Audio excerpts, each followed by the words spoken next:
How can I transform my head knowledge to real life? मैं अपने दिमागी ज्ञान को कैसे एक वास्तविक जीवन में बदल सकता हूँ? See, we don't become spiritual by what we understand in our mind. हम अपने मन में क्या समझते हैं, बुद्धि में क्या समझते हैं, उससे हम आत्मिक नहीं होते। Not even by Bible knowledge. Bible ज्ञान से भी आत्मिक नहीं होते। Nobody knows the Bible like Satan. शैतान की तरह कोई और बाइबल को नहीं जानता, It does not make him spiritual. उससे वो आत्मिक नहीं बन जाता। It's by the exercise of our will.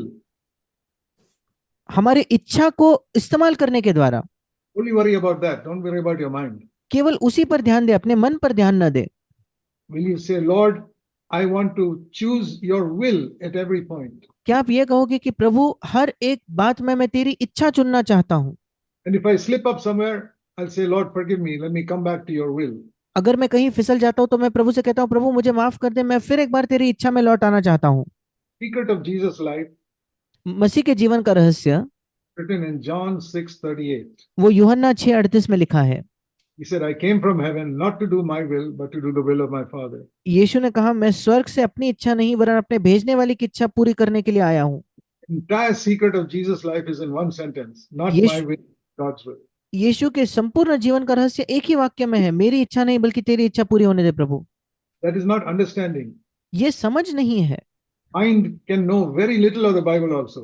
मन तो बाइबल के बारे में बहुत कम जाने, फिर भी वो भी चलेगा। For 1,500 years after the day of Pentecost, there was no printed Bible. पिंतीकोस्त के दिन के बाद लगभग 1500 वर्षों के लिए कोई ऐसी छपी हुई बाइबल नहीं थी। How could people become spiritual?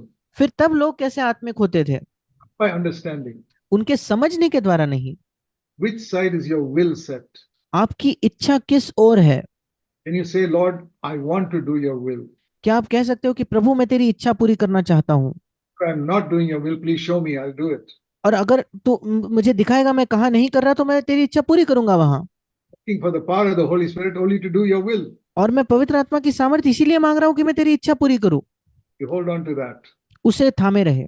I assure you, little by little, God will lead you into His purpose for your life. और मैं आपको आश्वासित करता हूँ, धीरे धीरे करके परमेश्वर आपके उद्देश्य जो आपके जीवन के लिए उसमें ले जाएगा। Remember this no entry road. Don't get discouraged. ये दो नो एंट्री रोड को याद रखें, निराश ना होना। God bless you. परमेश्वर आपको आशीष दे।